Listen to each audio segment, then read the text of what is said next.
I'm not sure if you want to like get too in Well, depth with the minimum wage or just discuss socialism and geo-libertarianism more broadly. I could caveat that much as I don't consider myself capitalist, and I would say I disagree with capitalism, I still advocate for a free market economy. But there Right. are caveats to that, to where I do not believe capitalism ultimately offers a free market economy, even when you take it to its absolute extreme, like anarcho-capitalism. Um, and on the flip side, the alternative, if you're taking it to be socialism, where you're basically seizing industries collectively, either nationalizing them or what have you, I think I think you're robbing the efficiency of the market economy of its potential. Okay. So, uh, I'm not sure if you, uh, all right. So I guess my argument would be, um, I don't believe that there is this zero sum game that you purport there to be between efficiency and equity. So you claim that if you adopt a socialist system, you are essentially robbing the economic system of its efficiency. But I just don't like. I've done a lot of research on this, and I don't think that that that idea coincides with just the available empirical evidence on the issue. So, like, to give you a few examples, there have been massive meta-analysis from the University of Missouri, Professor Eric Olson, finding that on average, worker co-ops work more efficiently and have higher survival rates than traditional businesses, and that the reason there are few of them is largely because of systemic barriers to their creation. There's large meta-analysis from the University Business School finding that worker co-ops in general have better survival rates, more stable employment, higher productivity, more efficient organization, and they also pay higher wages and have less income disparity between workers as opposed to conventional businesses. In addition to generally being bigger and not necessarily less capital intensive. And so, I mean, I think there's a wide body of empirical evidence suggesting that not only is there not a zero sum game between socialism or between equity and efficiency, not only would socialism not lead to lower efficiency, but in fact, worker cooperatives, all of the available evidence we have on them suggests that they are in fact more efficient than capitalistically run businesses. Okay, so I have a few issues with what you said, but they're probably not the issues you're expecting me to take with that. One, I actually like workers' cooperatives. I wish we had more workers' cooperatives. I don't object to the notion of workers' cooperatives at all. You can still operate workers' cooperatives under a capitalist system and ideally under a geoist system too.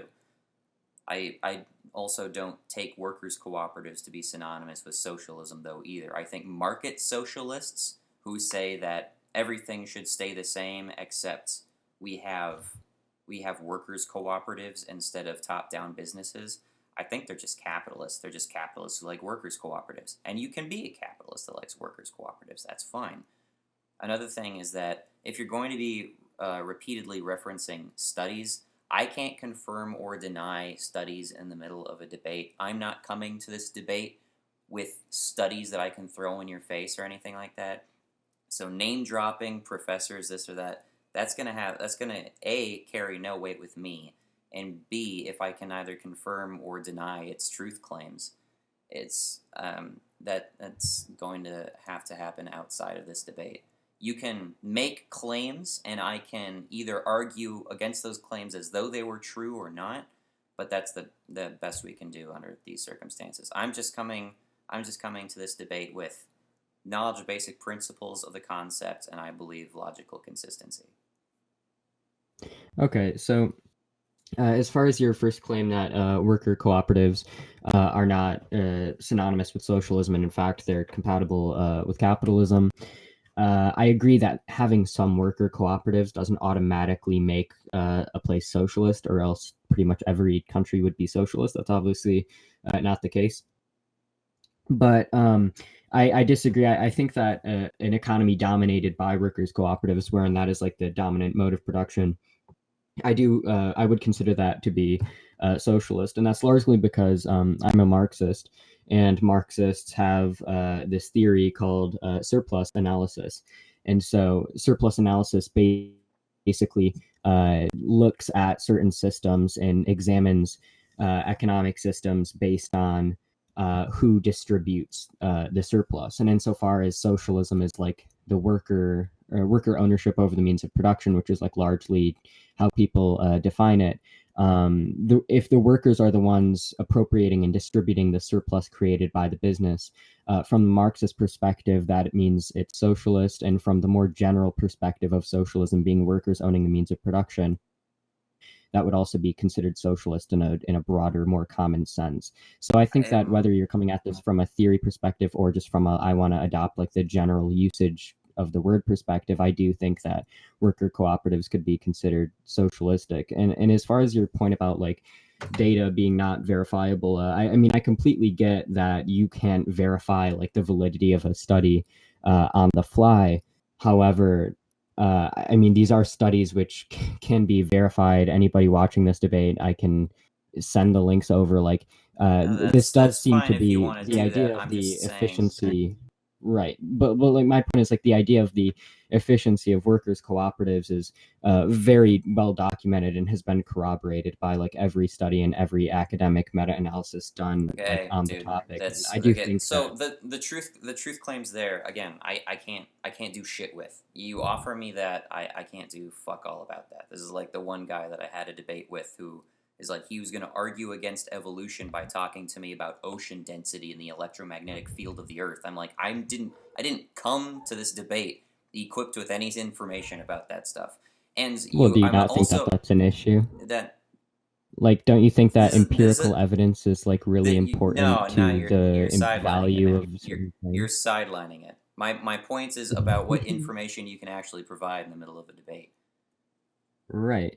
Yeah. So you Like, making those but claims, you can huff yourself up and you say you got all this stuff going for you, but it means nothing to yeah, me in a all of debate. the Like I can't take it for true or false, only hypothetically, right? So let's just say, well, so because this is all I can do, literally, is to say, okay, for sake well, of don't you argument, think? Okay. dude, let me go. So if let's just say, for sake of argument, workers cooperatives can be hyper efficient. That's fine. I don't care. I'm not disputing that. The only reason you come to that conclusion and identify that as a core issue between us is a because you say that I've identified a a false dichotomy or a zero sum game between equity and efficiency. It's only equity and efficiency because we've pitted socialism versus capitalism. That's the reason why we're doing that. And I'm not approaching from the top position of capitalism. I believe Yeah. there are other options. So it isn't just those two possibilities. We can't just have all equity versus all efficiency. I disagree with that. And again, I just said I like workers cooperatives. I wish we had more of them.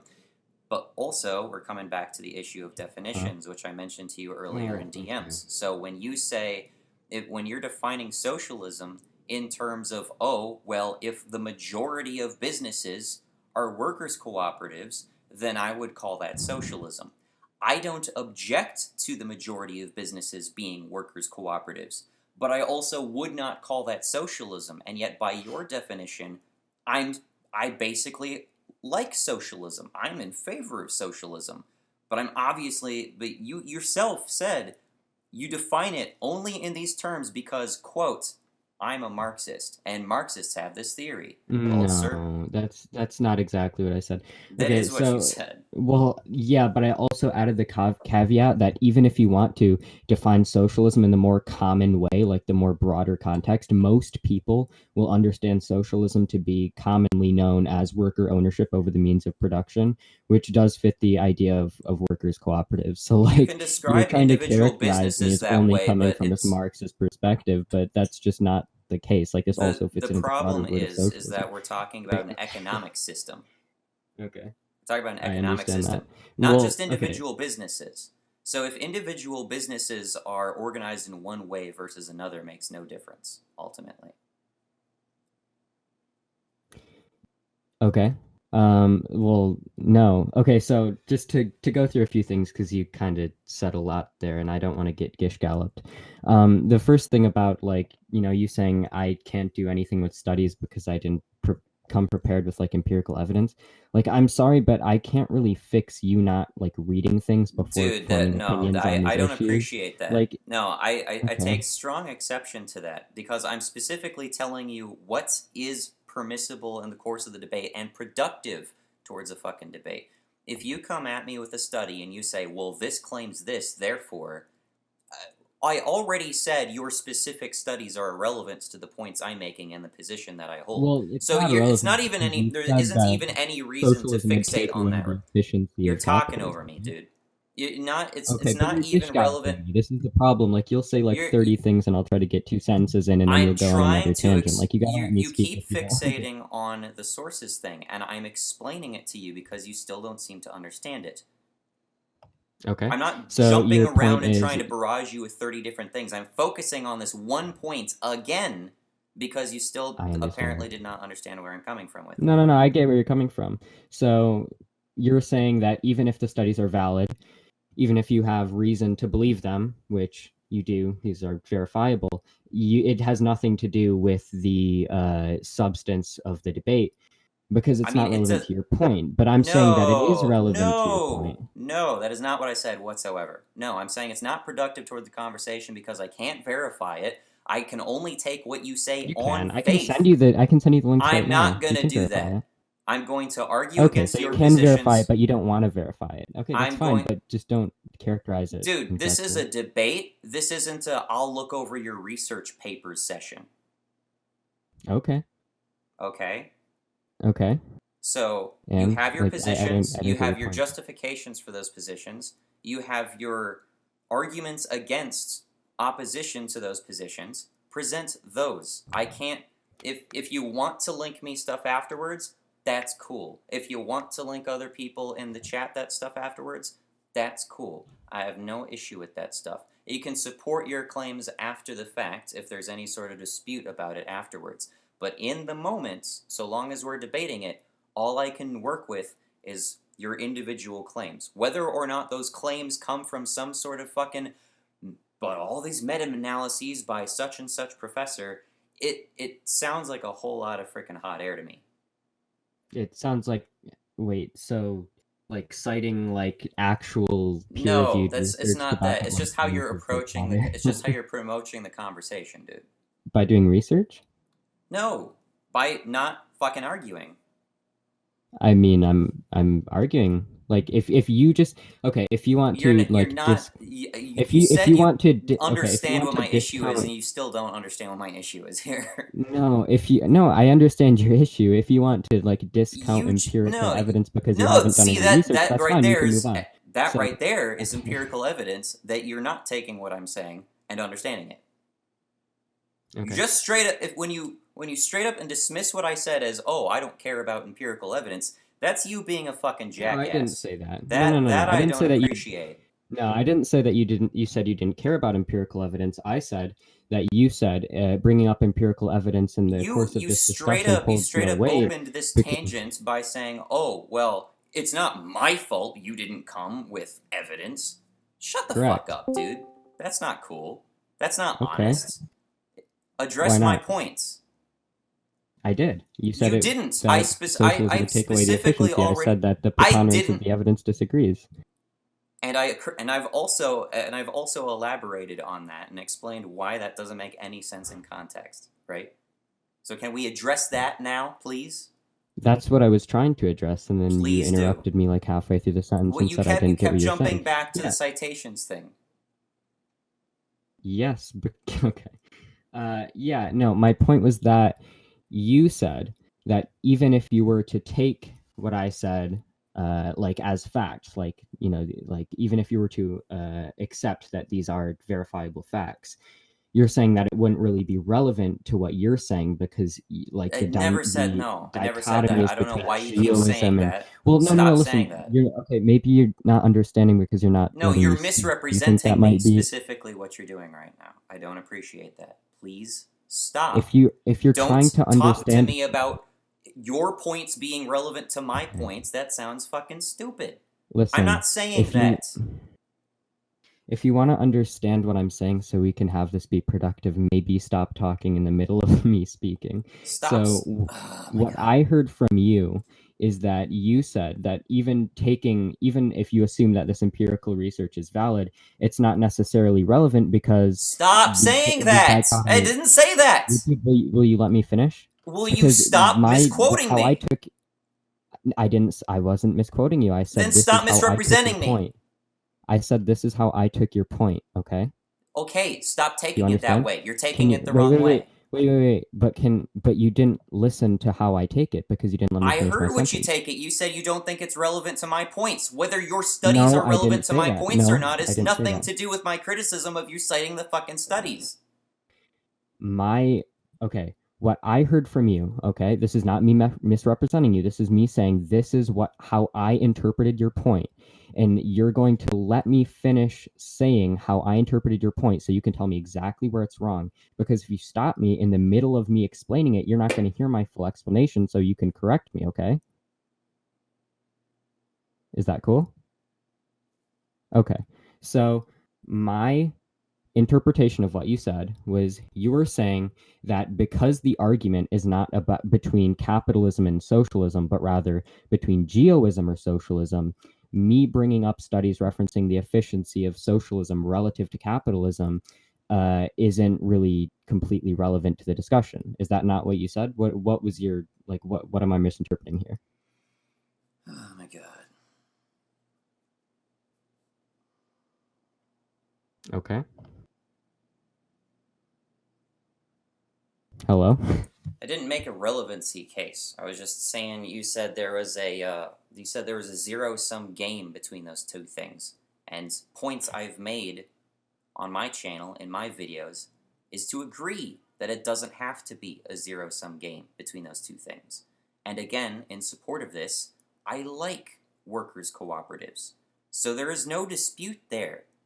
We can have workers' cooperatives. This comes down to how you're defining socialism, though, and that how at the end of that train of thought, it's that I am actually in favor of socialism per your definition, but not per your definition, which you say is your definition because, quote, I'm a Marxist, and Marxists have this theory about surplus analysis. I'm actually against socialism. Okay, so do you understand how you just misrepresented me despite me already saying that what you said is a misrepresentation of what I said? How is what I said a misrepresentation of what you said? Because the way that you're trying to frame it is you are saying, I said that I only consider worker cooperative dominated economy to be socialism because Marxists have this theory called surplus analysis. But I specifically qualified that statement by, after saying that, explaining how the broader definition of socialism that people being used, that being common ownership over the means of production, still applies here. So even discounting surplus analysis, this is still, it fits into the broader definition. You made a leap over what I said. I said you're defining that term because Marxism, because you're a Marxist, because you have it. You're defining terms in that way. But the definition that I applied to socialism isn't exclusively held by people who understand and subscribe to surplus theory. Like you can not subscribe to surplus analysis and still understand that the broad usage of socialism as a word refers to common ownership over the means of production. And I would agree if you would say I would agree with the one thing you said earlier when you said it's socialistic. Like I'm fine with that. But if you're saying this economy is socialism, I disagree with that. Because you're still operating by private property rights. You're still operating by supply and demand. You're still operating by individual voluntary exchange. Just because the employees co-own the business makes no difference to me. When it comes down, when we're talking about competing forms of government, it's whether or not there's a government economically enforced system in place. Does the government enforce capitalism? Does the government enforce socialism? Does the government enforce corporatism? Does it enforce geoism? If everyone's just independently become a workers cooperative of their own, A, I have no problem with that. B, I wouldn't call that socialism. And C, that could still be a shitty system that has nothing whatsoever to do with what the government is doing. Okay, so you said that it's not socialism because capitalism is defined by private property and basically like markets and supply and demand, and a worker co-op society would still have those. A workers However, cooperative society could have that, yeah. right. But my argument to you would be that things like private property and markets have existed long before capitalism. So I reject the idea that those should be the I'm not. defining characteristics of capitalism. I mean, I'm factoring that into my position as well. So, duh. So you think that the defining characteristics of capitalism should be things that have existed before capitalism? I'm confused. I have no idea what you're talking about, dude. Okay, I so don't know how you you're said arriving at that conclusion. I don't know why you're caring about my definition of capitalism right now. because you said that what I'm advocating for isn't socialism, because socialism has markets and private ownership in the way that I'm describing it. However, private ownership and markets are exclusive to capitalism. I'm saying that's I, obviously not true because these I things have didn't. existed No, no, before no. I capitalism. didn't say that. I didn't say it's exclusive to capitalism. What I said is that's not in socialism. You're the one making Right. the leap that not a positive equals a negative. Why doesn't that exist in socialism? I mean, I mean, I said already earlier, dude. I think market socialists are capitalists. Okay. And again, your description of socialism up until now only concerns with how businesses are run and could be run hypothetically independently through voluntary exchange and co-ownership. Like, Wait, that has zero to can do you with say how that? the government is enforcing that economic system. Why are you saying that an economic system should be defined by how the government is enforcing something? That's literally what we're talking about. If it's not how we're talking about, then we're approaching this debate on completely different terms. I thought we were talking about politics, not business management. I thought we were talking about socialism versus geolibertarianism. Yeah, politics. Socialism is, in the way that I define it, socialism is essentially a system in which the basic like economic unit of society is democratically run businesses. And I think there's good reason for adopting this definition because a lot of people say, well, capitalism can only be defined by markets or private ownership. These things have existed forever. I think the correct definition of socialism is worker ownership over the means of production, and that applies to workers cooperatives. And Like that's fine, but then a yeah, socialist system is obviously one that is systematically socialist, right? There's no system in place sure. enforcing socialism so far that I've heard of from you. You're just saying businesses are workers' cooperatives. And I'm saying, that's cool. I like workers' cooperatives. But then you're saying that's socialism. And that's obviously not my idea of what socialism is. So Right. I think So, you've loosened the term and tried to detach it from like the government aspect, whereas this is actually a legislated policy that you're passing. I'm oh, coming to well, this argument I'm coming to this debate from a position where here are policies I agree with. We should make this a law. I've not heard that from you. okay, so you want to know how I would approach this from like a policy position? Would you? Would I? Okay, so I mean, I do think that this is a bit detached. Like, I would agree that we were coming at this from completely different perspectives. So I think the discussion of like what would we do as far as like policy is largely detached from like whether or not we should have socialism versus capitalism. If you Again, agree that we should not foster a capitalist. society in which what's not capitalist? Oh, I right. I'm said. sorry. Yeah, yeah. Right. So if you agree that we should try and foster a society wherein the uh, basic economic unit of production is democratically owned businesses, then I would agree you are a socialist by my definition. But if you want to just talk strictly about what policies should be enforced or whatever to enforce this, I mean, we can do that. I don't Okay, necessarily think that so there has to be certain policies enforced in order for something to be socialist. For example, like if the mass of working people decided, hey, we want an economy built on workers' cooperatives, we're going to marshal all of our retirement funds and economic firepower to create a system which fosters like worker cooperatives and helps them grow, and so that can become the dominant mode of production. Even though that there's no policy attached to that, I would still consider that to be socialist. But like, I guess you want to just talk about whether or not we should try and push for this on like a governmental policy level, right? Is that what you're saying? well, I mean, the alternative is people can still run top-down businesses, and people, I believe, will still overwhelmingly run top-down businesses because people are selfish in nature.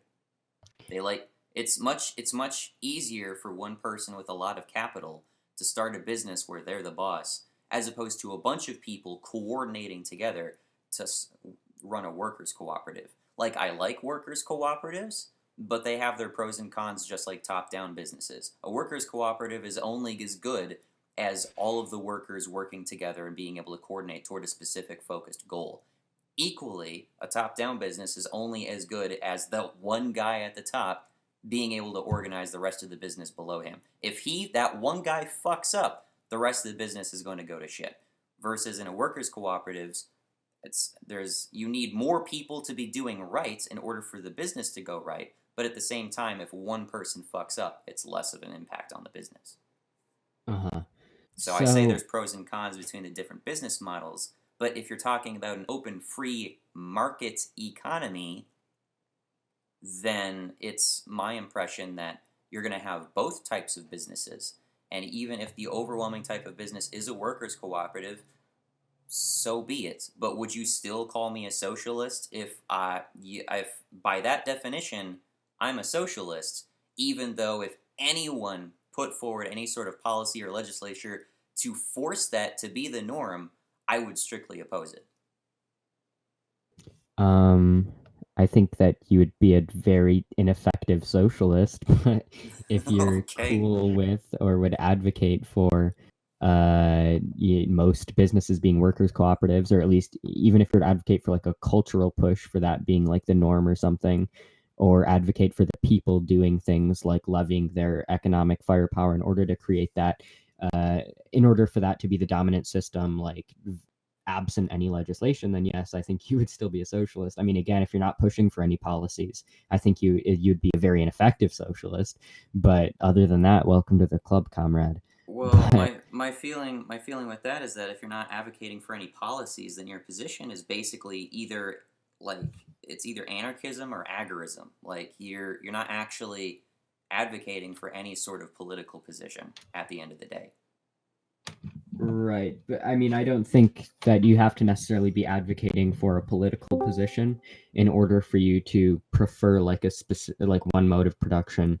So like I think for example, like uh an example Gene Epstein gives is he's like, oh, the working people have this much in like retirement funds and all of this stuff. If they were to coordinate and levy that in a way that funded like workers cooperatives, they could bring about that being like the dominant mode of production. That wouldn't require any legislation, but it's still a way to bring about socialism. And if you were to advocate for that, I think you would be a socialist.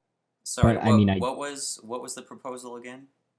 like if like the mass of working people were to levy like all of the money that they have in retirement funds and elsewhere to sort of try and create a system or a way to like fund workers cooperatives and have that be the dominant mode of production, like I think if you were to advocate for that, you would still be a socialist. I wouldn't advocate for that, but I wouldn't object to people doing that in a free market economy. Okay, well, why wouldn't you advocate for it? I mean, if people want to do that, they can do that. I feel like if you I mean, you're basically just talking about like some sort of like workers co-op trust fund that Mhm. people get donated to start workers cooperative businesses. If you want to start a business, I don't Mm. think you necessarily need a loan from the such and such trust fund. Well, I mean, workers cooperatives are harder to start, so it would be helpful. But I mean, okay, so basically, like the one point that I'm trying to make here is that I think whether or not you're a socialist can be separated from whether or not you advocate for policies to like foster socialism. Like you can advocate for things for people, things that people can do absent any government policies that would could create a socialist economy. And I think if you were to advocate for those, you would be a socialist. But if you want to like get away from that point, because I do think that those two issues are detached. But if you wanted to get away from that point, we could just talk about whether or not we should advocate for policies to foster socialism, and I would be fine to talk about that as well. I mean, I guess so. All I'd like to say is that I feel like you can equally make a push. Again, I believe I prefaced this in DMs earlier already that you could make the argument that, oh, well, I guess, Omnizoa, you're just a capitalist, just with Right. extra steps. And it sounds like you're more or less saying the same thing in a sense, except for whatever reason you've just detached the government from the policy, which just seems weird to me. Well, I mean, it's not necessarily a policy, it's just like a way of organizing production. So like if okay, so let me give you an example. Say we're in like feudal society, right? And what if serfs in feudal societies started to like detach from feudal societies and like go into the woods and create their own capitalist societies, and sort of like advocated on like a social level for feudal societies to start becoming capitalist societies, and they organized the serfs to like strike against the lords or whatever. And out of those means, which didn't include any government intervention, there came about a society which is identical to this society. Would you not still consider it capitalist? I mean, I don't consider the current society to be capitalist. Wait, wait, this I know you would confuses me object to because that. I know right, you because object to that. earlier That's the you were position you saying come from. that people, earlier today, you were saying to me that you think people who define things like capitalism and socialism in ways which don't conform to like the norm of how these things are defined are acting in bad faith. But I'm pretty sure that the vast majority of people would consider our current society to be capitalist. And I believe they would be inaccurate in that because there is I don't think corporatism. that people who It, deny the general usage are acting in bad faith. Or are you acting in bad faith I mean, you can say that, but if I've got a term which better describes what's going on, then I'm going to prefer to use that term. over the general usage? I mean, the general usage of people use the term literally, obviously inaccurately. I'm going to criticize them for that too. I've been using literally very excessively today. So, right. So you said, I think those ideologies such as capitalism and socialism have reasonably agreed upon definitions, and there are simply bad actors refusing to represent their opposition honestly. Yeah, And I think that it's reasonably agreed upon in the US and elsewhere that our current society is a capitalist society. if we're So, like, it using seems by broad your own definitions, standard, you're acting in bad faith and misdefining your opposition here. if we're using broad definitions of both terms, you could use capitalism and socialism both to describe the economy, but it's not going to be terribly accurate, especially when we consider those two terms to be at odds with each other. And so that's why I would use alternative descriptions like corporatism. I would say modern America is a corporatist society. Okay. Well, I mean, it just seems like the criteria that you're using to define these terms is just like at odds with what you said, how we should define these terms. But I I mean, don't like, think so. I know what you're talking about, but I don't at all think that's the case. I think supporting what I was saying is that you can see people's usage of these terms clearly symptomatic of their various agendas. People who like to look at like the potential, the American dream, all the success of America, they like to point at that and call that capitalism.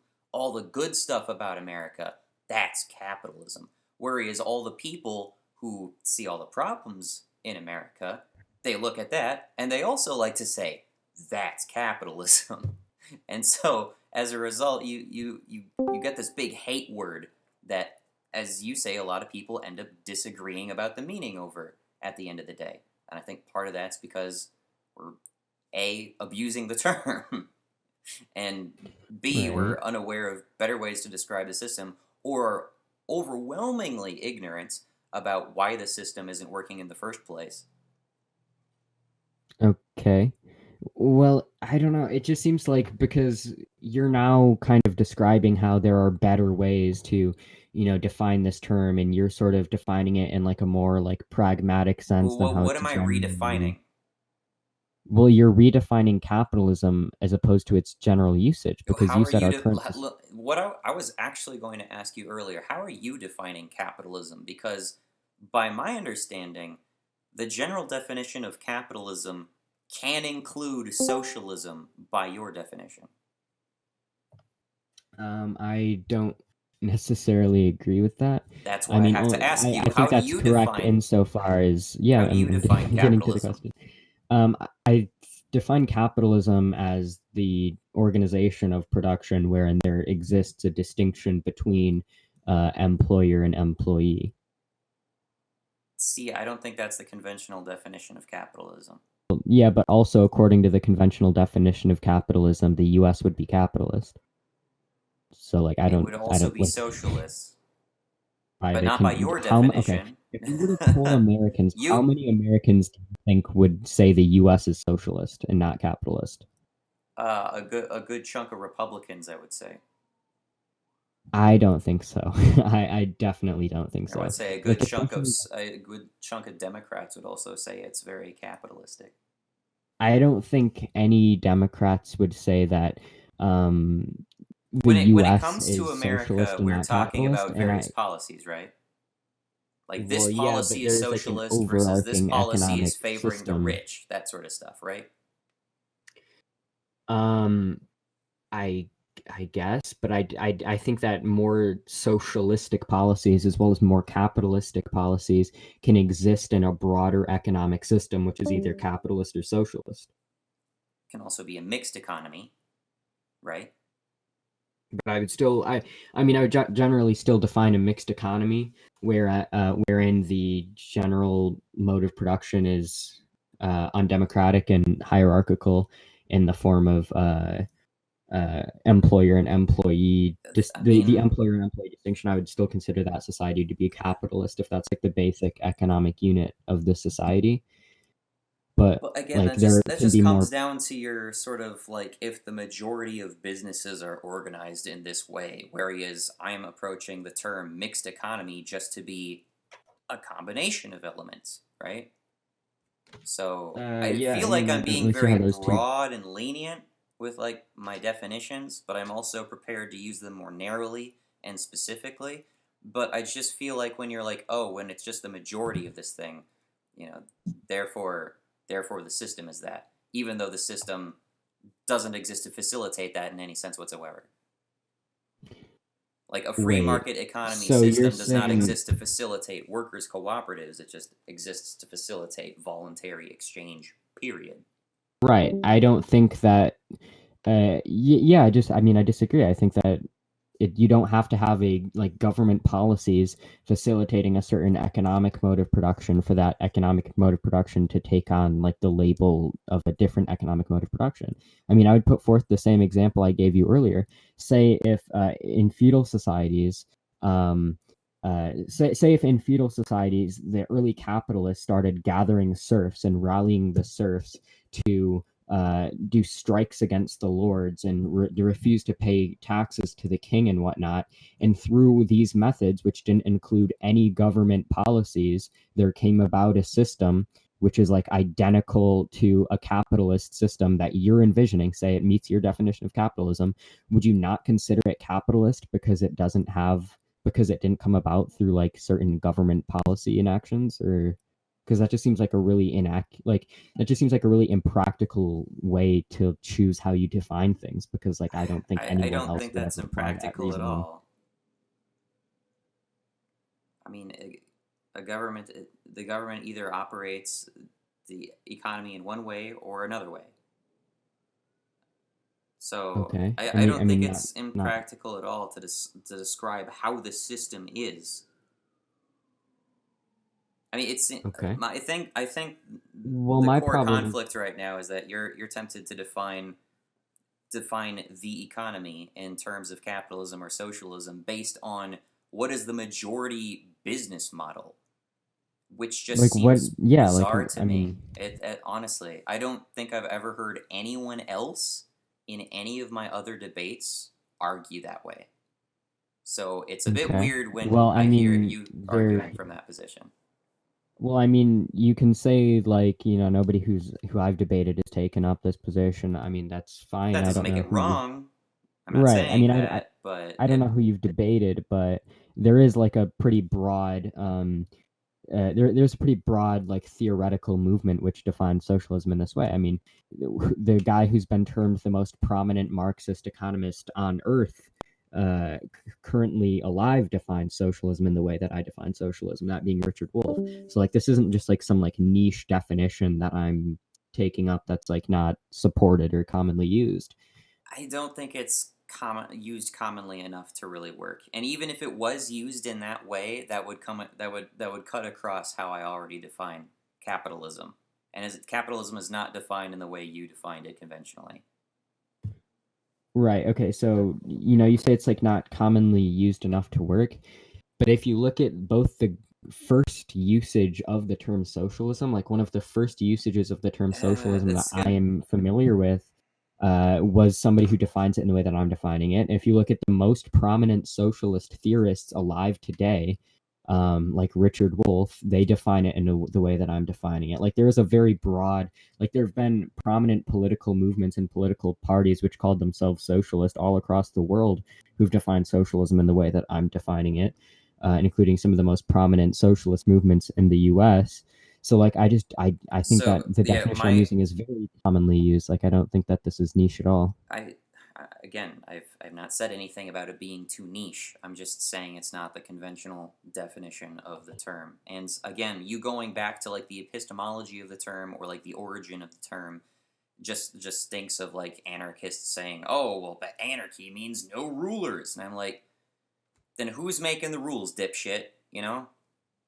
You can Well, say that, but the term still has a general meaning, and I don't think it's used in the way conventionally to mean those things. And the main problem here, I think, is that because you're also setting it as a dichotomy between socialism and capitalism, that means you're not just defining socialism, you also have to define capitalism in such a way that is mhm. consistently opposed to that. And when, again, you've defined socialism in a way where it's like a majority market position, and then you've contrasted that to capitalism, which I guess it's a majority of top down business models. Hmm. I don't know any sort Yeah. of I capitalist that mean, will tell you that's what capitalism means, man. I've never heard that before. okay. So this distinction between like if majority, like what the majority consensus thinks. I do think that this distinction between capitalism and socialism is very widely used. Like again, I mean, I hate to keep saying the same thing, but you said that like we shouldn't go back to like the first person who used it or like the origins of the term. That's fine. We don't have to do that. We can look at the common usage of the term, completely disregarding its origins, and most of like the most prominent Marxist economists and socialist academics, and the most prominent arbiters, or not arbiters, but disseminators of the ideas of socialism and Marxism, whether that be Richard Wolff, Professor Wolff, Professor David Harvey. All of the most like prominent academics use socialism, or at least think that the idea of socialism is compatible with what I'm talking about. And all of the same goes for broad socialist like political movements, like the Black Socialists of America define socialism in the same way that I'm talking about. Like this is a very like commonly I I'm used I'm way to define honestly the terms extremely capitalism and skeptical of socialism. that. I think you might be selectively ignoring the fact that they are advocating for political action on that front, and that political I mean, action defines whether or not an economic system is becoming socialist or is socialist or even communist. no, well, okay, so it is true that these various people do advocate for political policies to propagate their idea of socialism, but that doesn't mean that they define socialism based on whether or not there are government policies propagating it. Like those are two separate questions. And that's sort of what I've been getting at the whole time. Like I do advocate for like political policies to propagate the existence of socialism, but that is separated. Whether or not I advocate for policies to propagate socialism, which I do, is separated from whether or not a society without these policies would still be socialist, which I think it is, and most prominent socialist academics and movements also think it is and agree with me. My overwhelming experience is that that's false. Everything I've read seems to suggest that is not the case whatsoever.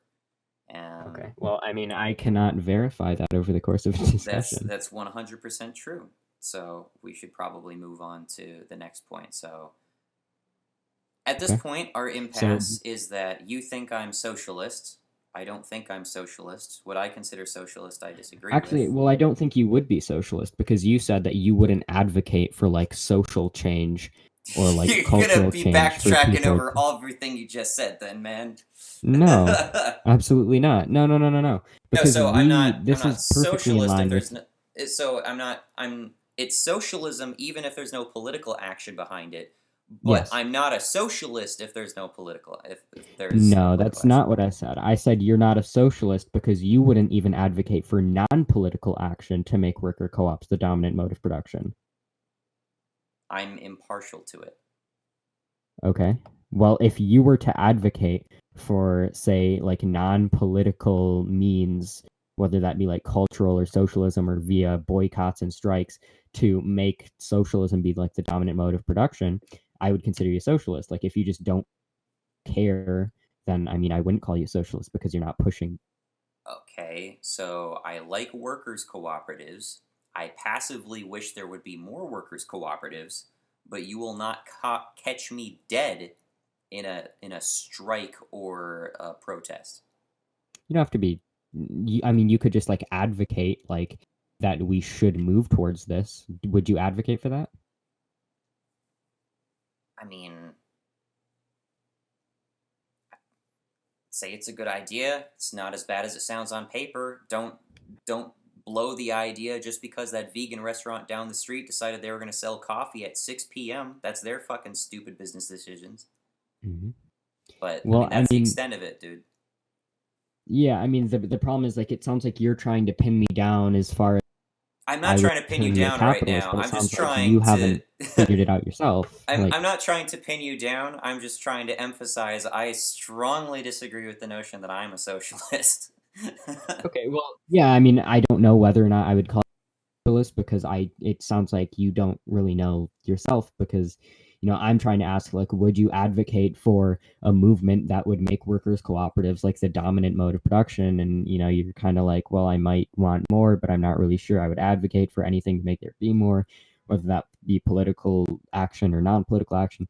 So like I mean I don't know because I just don't feel like I don't feel like you have like I don't mean to sound like insulting or whatever, but it doesn't feel like you have like a strong stance on this that would allow me to say whether or not you would be a socialist, right? Well, I don't want to force other people to be in workers' cooperatives. You don't have to force anyone. Well, let's not. Like, okay. Well, like I think like most people, even like most people who are advocating like political action for socialism, whether that be Richard Wolff or Jeremy Corbyn, um, they're not even advocating for like let's force everybody to be socialist. They're advocating for policies like right of first refusal laws that allow workers to potentially buy a company if that company is going to shut down or move overseas and convert that into a worker cooperative. They're arguing for laws that would like give I'm loans sorry, to I've not workers. heard that before. Could you repeat that? What the hell is that? So I'm talking about like right of first refusal laws, wherein if a company is going to shut down or move overseas, the government provides workers a loan, which allows them to buy that company. That's a terrible idea. I strongly oppose that idea. Why not? Or why? Why is that? Because no one fucking owes you that money. It's not fucking your money. What if the community gathered that money through a land value tax and democratically decided that's what they wanted to do with it? I think that's still a stupid idea. Why? Why is it a good idea? Why does a because worker it would suddenly create going? more workers cooperatives, which is good. It's not that important. Well, okay, so I think here's a disagreement we can actually have a conversation about. I Okay. think that workers cooperatives or creating more workers cooperatives is a good idea, and I think it is important because I think that worker creating a society based on workers cooperatives would limit the inequality of capitalism. I think it would limit the instability of capitalism. I think it would limit the undemocratic nature which is intrinsic to capitalism. And I think that these are all important things to try to overcome. So, for example, like uh, to speak more on like the undemocratic nature, the idea of democracy is that people shouldn't be affected by decisions made by or people shouldn't be affected by decisions that they have nothing to do with making, right? Like the idea that somebody who's not in the worker cooperative, or so the I idea that somebody who's not working at the I'll business just are cut you affected off by right their here. decisions. I'm already in full agreement on that. There are a bunch of people in the server who don't agree with democracy in that sense, but I totally get you in the democracy. I'm I'm with you in the democracy corner. I get you Okay. there. So, And I so, understand why that would be nice in a business model context as well. mhm, okay. Yeah. So, I mean, like, yeah. So, if you agree with me that like democracy is important and we should strive towards democracy because decisions are better made by the people who are being affected by these decisions, why would you then say that we shouldn't have something like right of first refusal laws because having more democratic businesses aren't important? Because A, you're not entitled to that money. B, it's not your money. C, you're not entitled to that company. Well, you say like you're not entitled to the money and it's not your money, but I proposed what if we did this through a land value tax, and I Okay, so know that it's all you right. So know it's that that's a community valid way to raised get the money. money. It's community raised money. It's still what's to force a business to sell something to you. No, not force a business, but provide workers with the funds to buy that business before it shuts down. I don't see any reason why that should be the government's business. Well, because we already agreed that having democracy in the businesses would be a good thing, and if that money was collected through means which you yourself think are valid, that being a land value tax, why would it not be a good thing to allocate money which is taken from legitimate means to to achieve a goal that we both agreed is a good goal? You're not being you're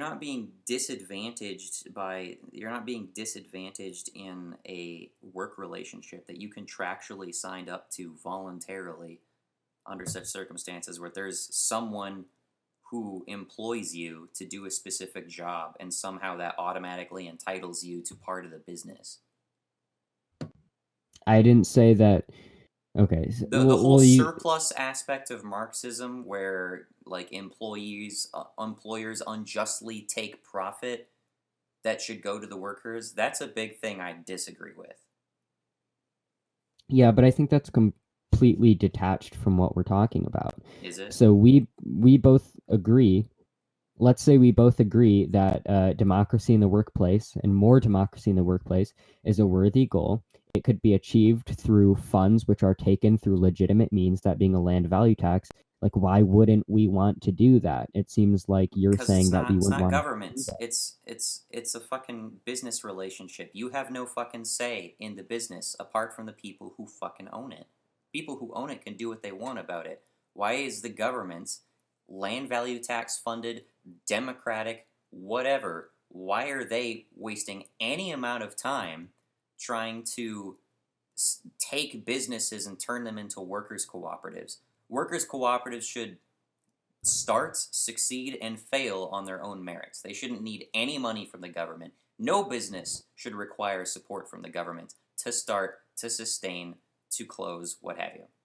Well, you said like why should the government be doing this? But I mean, I think we both agreed that if democracy is a good thing Again, that's and we under can a achieve more governmental democracy, context. That's then it's under a governmental right. context. You But have no you said say. wait, but You have no you say said about the laws yourself. that are put on you otherwise, except in a democracy, or unless you're the politician elected in a republic. or something like that. But you yourself said that you completely agree on the idea of democracy and that that would also be good in a business context. I don't disagree with it. It's fine, So but then I'm why not. I shouldn't don't we chase that goal? because I don't think we should throw money at everything that sounds like a good idea. I think that sounds fucking stupid. So wait, we shouldn't throw money at good ideas? Everything that sounds like a good idea. No. I think we should restrict the governments to only certain services. The government exists primarily to provide law and order. We should not make it the fucking arbiter of whether we have workers' cooperatives. We should not make it the person putting their finger down on the scales, as I described before. Well, I mean, I guess I'm kind of confused now because you're saying like we shouldn't throw money at anything that sounds like a good idea. That doesn't really make sense to me. I think if something sounds like a good idea, we have proof that it functions very well, which we do, and we have good reason to believe that investing in this would create an alternative system, which is preferable to the one that we have now.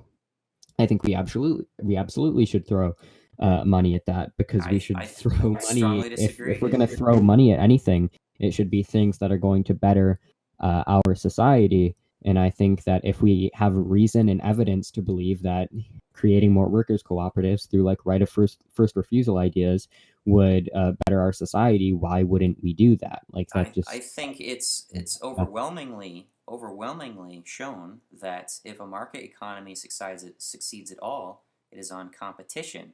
It is not through government handouts. so if a business succeeds, it can only exceed in competition. It Well, should succeed competitively in the market well, economy. well, my problem with that is you're sort of assuming that like if workers cooperatives are better, then they'll succeed in a market economy Didn't even anyways. say they were better. Individual businesses Okay. can be better or worse than Okay. each other. A workers' co-op can be better than a like industrial business that offers the same product, and vice versa. Okay. So my problem is what you're saying here is you're essentially we shouldn't throw money at workers cooperatives or to start more workers cooperatives because if workers cooperatives are going to succeed, they should do it on the basis of like succeeding in the market. I mean, the And logic just there's no follows reason, to the but I just point. disagree with that. But because if you like, we have sufficient evidence, and I don't mean to like cite a study here, but we do have sufficient evidence that the reason for the scarcity of worker co-ops in our current societies is due to a variety of systemic barriers and disincentives for their creation. For example, they're credit constrained and lack collateral. They must rely on loans due to the fact that they do not offer control to outside investors. The fact that there's higher risk for workers because they must invest, and therefore, if the co-op fails, not only do they lose their job, but they also lose the investment. Those Like are some there's disadvantages of workers' co-ops. well things no, but these are things that impede the ability of a worker co-op to be started. It's This not impedes worker systematic. co-ops. It's literally just a problem with co-ops not being that as reliable. Well, no, that's actually not the case because we have evidence that You when just worker explained co-ops are why, though. started, no, I didn't. I explained why there is impediments to worker co-ops starting. However, when But they're worker co-ops are consequences of started, aspects of the workers' cooperatives. I mean, of course. Well, Okay, so then you here's the can't point I say was it's making. systemic. What I laid out, yes, because what I laid out are things which impede the ability of worker co-ops to be created. What you are saying is that this means that worker co-ops are like have these drawbacks, like are less reliable, are less effective. But that's not the case because we know that when worker co-ops are started, they are more effective than traditional businesses. The problem is there are disincentives and barriers to them starting up in the first place. What is an actual legal barrier to you starting a workers' co-op? I don't know why you would limit it to like specifically like legal barriers. I Because mean, then these are it's just not products of like systemic. the economic structure of capitalism. But if the system is not specifically limiting you, then you cannot say it's systemic. the capitalist system is limiting them Wait, so the in its market like economy, general are you saying the superstructure. market economy is limiting it? Well, the economy, which is been fostered by the employer-employee dynamic being like the dominant dynamic in the business. Yeah, so if you start like an uncommon sort of business model, people are going to be less likely to invest in you. That just seems like obvious shit. That's not a systemic prejudice against workers' Well, cooperatives. That's dumb. it's because workers cooperatives don't offer control to like investors. So it's harder because so they have to rely on loans. So, again, then it's not systemic. Well, what do you mean when you say systemic? What do you Because mean when you mean systemic? I mean The system's not systemic as in impeding like you. the You just way said the that the workers' system cooperative does not functions. offer control and it fails to offer collateral. Right. That's a failure of the workers' They're cooperative. credit That's constrained not on a that failure title. of the system. It's not a failure of the No, government. The government's not saying that's workers' an cooperative sucks, indication. so we're going to install artificial barriers to inhibiting you to start a workers' No. cooperatives. Yeah, No, it's okay, a all right. failure Here's the of the problem. workers' The problem is cooperative. no, the problem is that I'm not talking about like the government. I'm talking about the way in which the economic superstructure of capitalism impedes the creation of worker cooperatives. Like If it let me give you an okay, example. so Can I if give you you an example just of think this? society dislikes workers' cooperatives, you can say It's that. not I'm not that going to call that society systemic, though, dislikes it. man. It's okay. Well, I guess we're having like a okay. I guess we're having like a sort of linguistic disagreement about like what systemic is. When I say systemic, I mean that the system impedes the creation of workers cooperatives. So let me give you like a quick example. So over several decades, workers' wages have been essentially stagnant, and this has led to the working class having in general like less money, less buying power. And so of course because this is the case, there's going to be more there's going to be more risk in order for people to create workers cooperatives because workers don't have that much money because their wages have been crushed by capitalists, by the employer employee dynamic, and therefore it impedes their ability to start up workers cooperatives because they don't have a lot of money, and therefore they don't have that much of an ability to start up workers cooperatives. So this is an example about how the mechanisms of the economic system impede the ability of people to start up worker cooperatives. In other Okay, words, okay. systemic barriers. All right, so I'm going to respond to that, and I think there's two fatal fucking flaws with that response, and that is A, you're just saying people have less money. That bridges people's ability to start businesses. Period. It's not a unique thing to workers cooperatives. So right off the No, but it's bat, more your thing isn't prominent with workers specific. cooperatives It's because not they have to specific to rely on workers loans or cooperatives. else no, but it's That's the more problem prominent of in your workers workers cooperative. cooperative. It's the problem with your Absolutely not. own No, no, no, model. no. You It explain is as much, okay. and to get to my Having second. less money. Uh, Okay. All right. Go to your second. I'll just have to write this down because I don't want to get gish galloped. you keep saying gish galloped. Yes. Well, when you say a lot of shit, I have a lot of shit to say in response. Okay. Well, okay, but I made like one point. Like, okay, You said multiple things I disagreed with. all right, all right. Well, okay. But my idea was to just go through them one by one. But if you want to like do it in chunks, we can do that. I guess. Well, eventually, when we do that, it comes down to like we needle down on one point, and then that only serves to like resolve one aspect of one argument that doesn't even advance the conversation. My other Okay. issue I with mean, all that, right. my other If you issue with want that is the notion of the employer-employee relationship or the surplus value analysis thing, which I already said I disagree with. That is a terrible, terrible explanation for why wages are dog shit. to, okay. So, do you want me to go through those 2 points real If quick? you feel like you must. Okay. All right. So, for one, you say that like people having less money impeding their ability to create businesses isn't something specific to workers cooperatives, but my whole point would be it is something which is much larger problem in workers cooperatives because workers cooperatives have to rely on loans they've pooled together because they cannot offer control to investors in the way that traditional capitalist businesses can. So people having less money absolutely is a problem, which disproportionately impedes the ability of workers' cooperatives to start relative to traditional businesses. And as That's far as your point confound about it. this not being a good explanation for why wages have dropped, I mean, pretty much the reason why wages have dropped is because the only reason that wages would drop generally, even if there's like another underlying cause, like a lot of people will say, like, oh, it's because of the influx of immigration, or it's because of this policy or that policy. The only reason that there is any incentive for wages to go down, absent some like massive decline in resources, is because there is a group of people who have an incentive to make those wages go down, i.e., capitalists. Okay, so to your first thing, that's immediately confounded by the fact that you're advocating an unconventional business model. So that the point's freaking worthless. Wait, To what? the sec, you're advocating for an unconventional business model. Unconventional business Correct. models offer like possible investors less trust. So boom, Not that's an just issue. unconventional business models, but workers' cooperatives It's an specifically. unconventional business model. What about workers' cooperatives?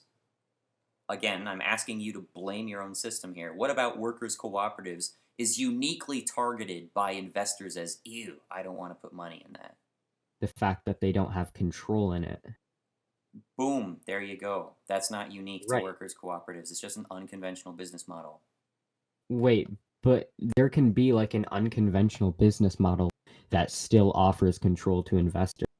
Also, I'm not really sure like what your point is here. Like, I'm yes, just saying your arguments on this particular point is confounded by the other possible explanations, rather than there just being a systemic prejudice against workers' cooperatives.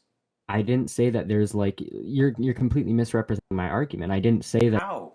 specific like prejudice where capitalists are like, ew, let's suppress the workers' So there's cooperatives. I said the way that systemic barrier. capitalism So okay, functions, so if there's even if not these systemic barriers also apply to other unconventional business models, that doesn't mean that they're not still systemic barriers which impede the creation of workers' cooperatives, which is the only point that I was making. everything I've heard from you has just been blamable on the fact that it's a workers' cooperative, not on the fact that people don't want workers' cooperatives. So you saying I that the didn't say that. systemic barrier to workers' cooperatives specifically just is completely. But I get I nothing out didn't of that. say that. I didn't say that it was only specific to workers cooperatives Then I per don't know se. why you're This saying can there's be like something systemic barriers to workers' cooperatives. Then because there can you could just say do you there's systemic barriers to starting do you understand businesses. that saying that there are systemic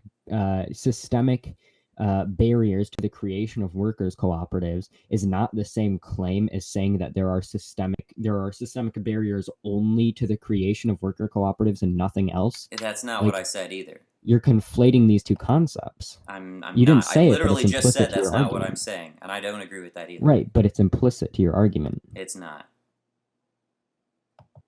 Explain. I just said that's not what I mean. I don't mean that.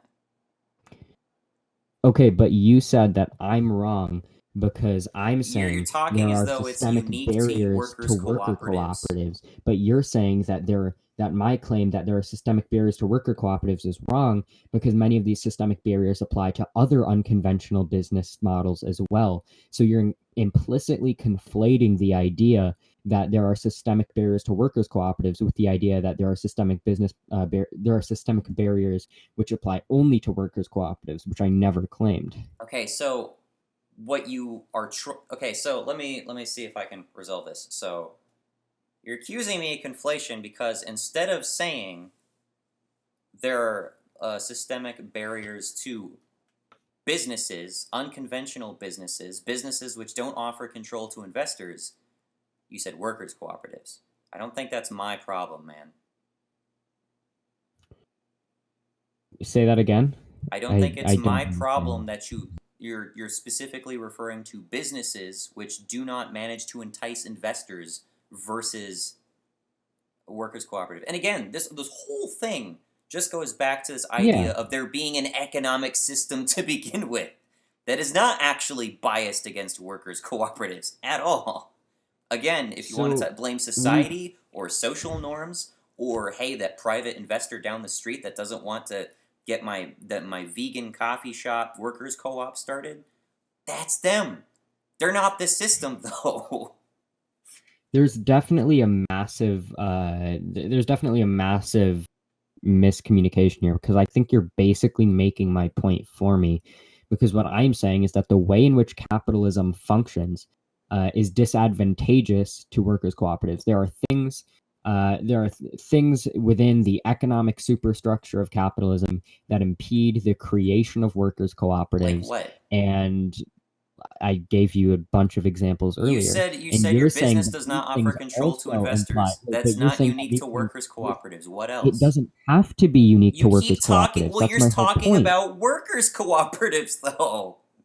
Right, but If saying you're that going to there talk are about as if there's okay, some saying sort that a of fucking systemic barrier, my claim was that there are systemic barriers to the creation of workers cooperatives. You're saying that these systemic barriers also apply to other business models. That doesn't mean yes, that they don't apply to workers cooperatives. The fact that they apply to other then business why models has are we? literally nothing to do with my argument. The way you're portraying your argument sounds like you're saying that capitalism specifically punishes workers cooperatives. Okay. Yeah. I mean, Is that what you mean, capitalism. or is it not what you mean? The problem here is that I don't really know how you're interpreting that claim. Because I'm saying when you say specifically, that's a really like slippery word to be using here. I Because don't are think you there's saying anything slippery about the word specifically. but the context in which you're using it here is you're saying that am I saying that capitalism specifically targets worker cooperatives? Well, yes, there are systemic barriers which impede the creation of workers cooperatives, which don't But not exist for the just creation workers of traditional cooperatives. businesses. So Right. not And you can specifically say, workers cooperatives. okay, then the way you're using specifically has nothing to do with my point. All I want to hear from you at this point is to justify this notion that there's something that specifically prevents workers cooperatives. Is there That's anything? not the Is there point that I any? was making. Okay, this That's is what not I'm the asking argument that you I at was this making. point. The Is argument there? that I was making is that the reason there are less worker cooperatives relative to traditional businesses is because that there are barriers to the creation of And workers cooperatives one of which the don't examples you apply to gave, traditional businesses. and Now one of you're the saying, but examples you do gave, these examples also apply to other non-conventional business models? I don't really know. I haven't looked into it, and I don't care because that has nothing to do with my argument.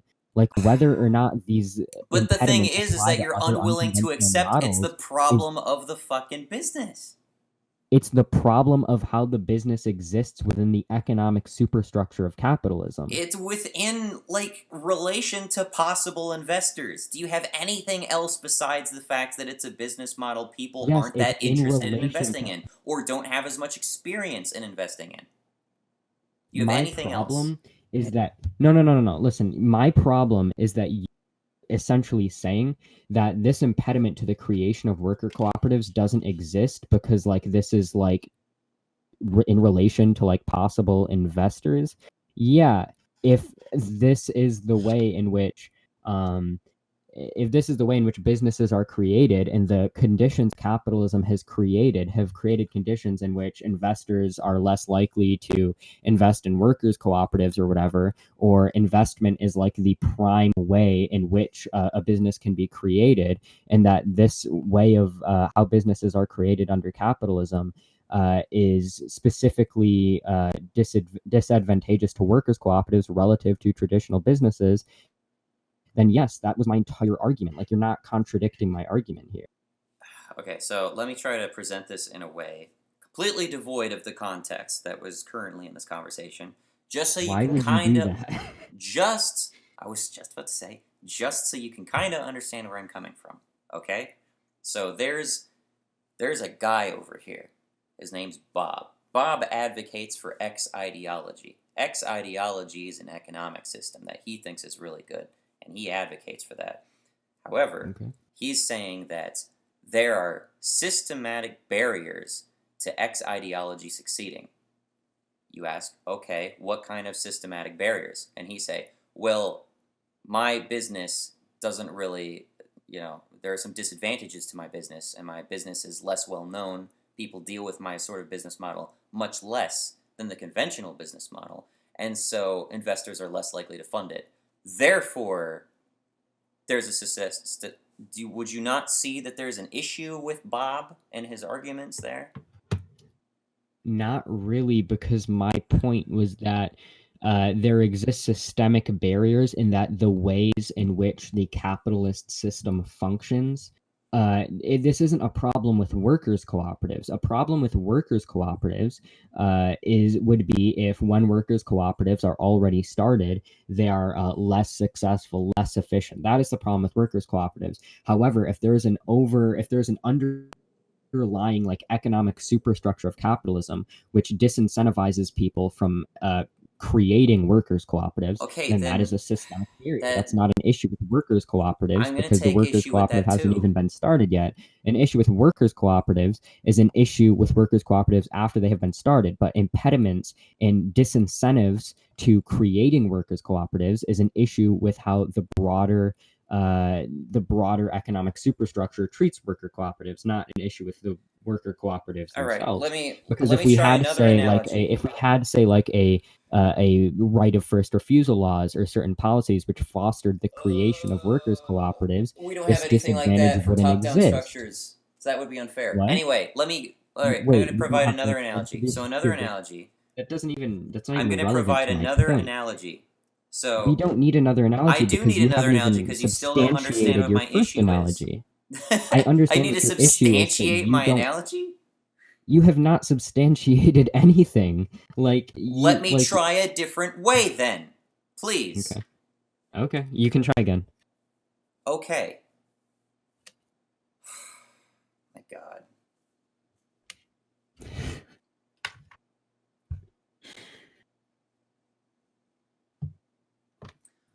Lost my place because you immediately jumped on that fucking last thing I said. What did you say? Fucking lost my train of thought.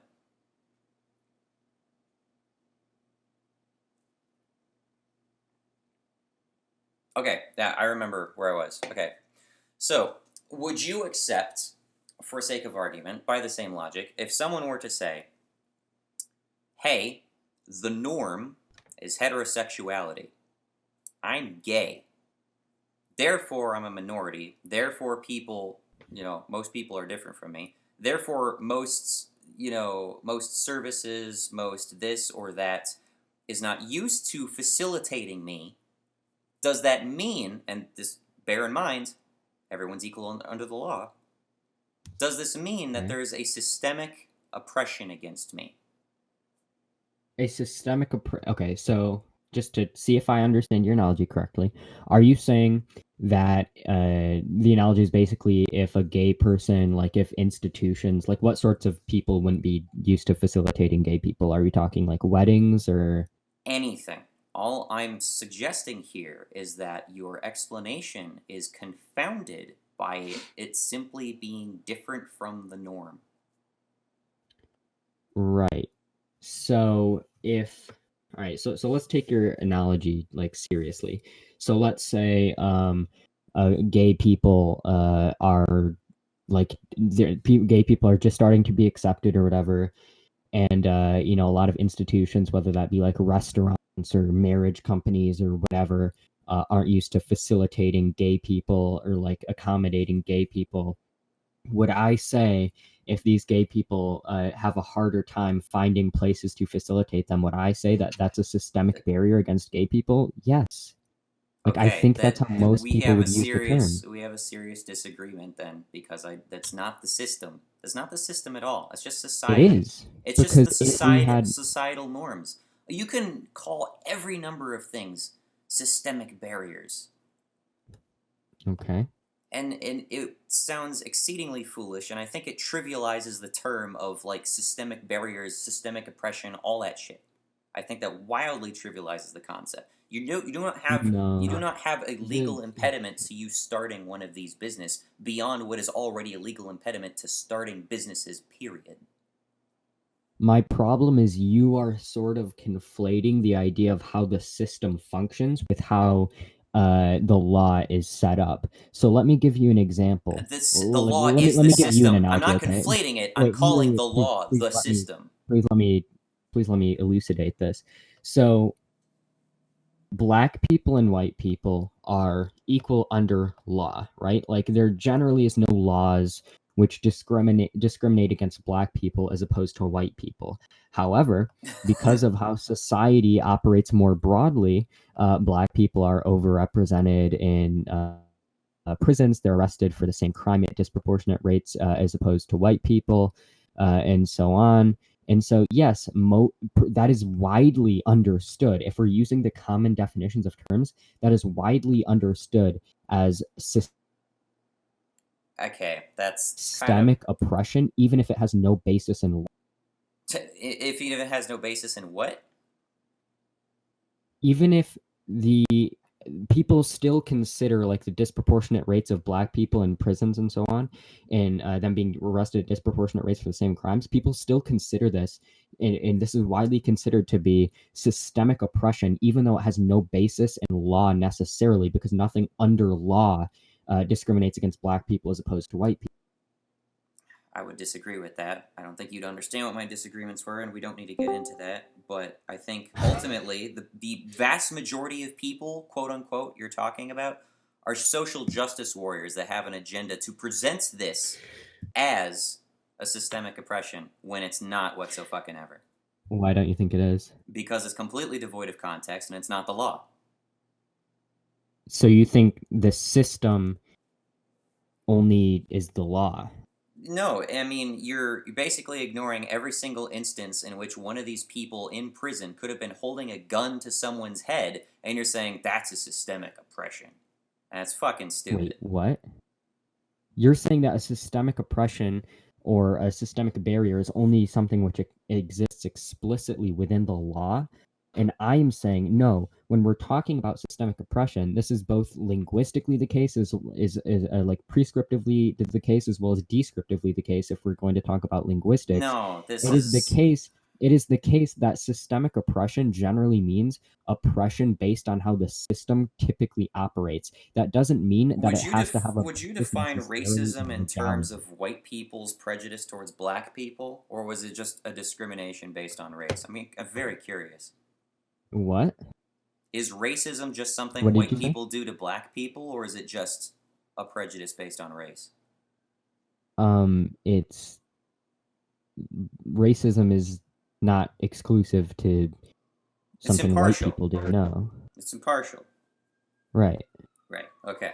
Just curious about that. Okay. So, why on earth are you just going to ignore all the context that explains away why people would be in prison to begin with? I didn't. You did. You just called it systemic oppression. Just Right. because there are a disproportionate number of people who are in prison. Right. That's stupid. That's But really I fucking talked to stupid. no And because I everyone who's talked ever about said that on planet Earth is fucking stupid. yeah, but that's also not entirely what I said because you What did you said say then?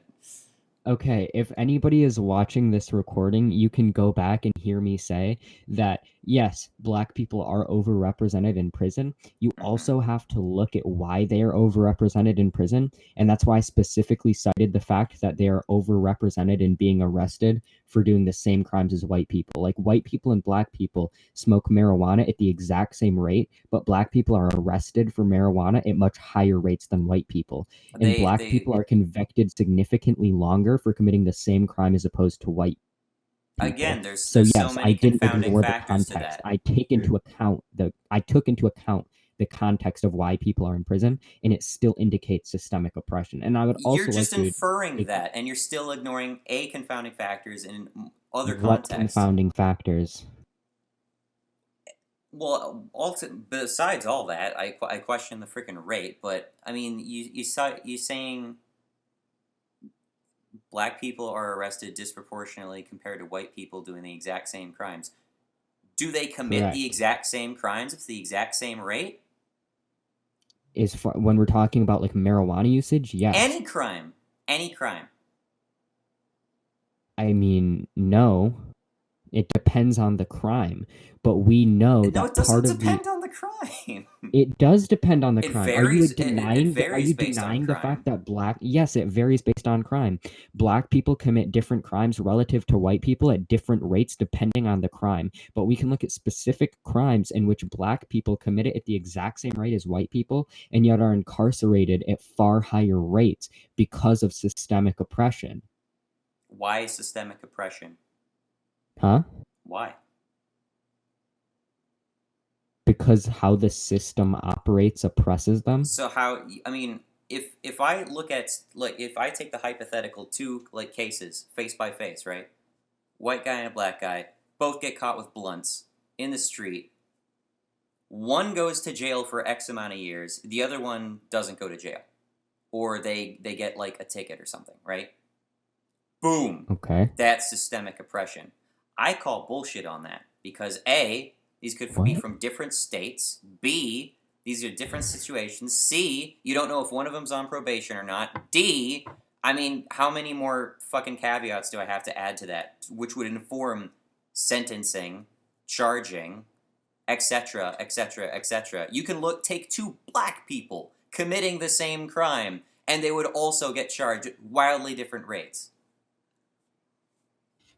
Perhaps they would be charged at wildly different rates. It depends on the circumstance. That's my However, when point. people do, right, but my point is when people do these analyses, when they talk about black people committing the same crime at the same rate as white people, but being incarcerated far more, I mean, there are things that you have to control for, of course, like perhaps like the state or the district. But even if, say, black people are in states that tend to be harder on drugs, that is still a way in which the system operates that disproportionately negatively affects black people and still Why? fits in with like the idea of systemic oppression. Is there But is there a anyway, caveat in the the drug law size that of says if a the size black of the person disparity, gets caught doing this, we're going to charge him with more years, more years in prison? that law does not exist, but that's my entire point, is that something doesn't have to be in law in order for systemic I don't oppression think to. you have a case for systemic oppression or systemic barriers to entry with workers' cooperatives then.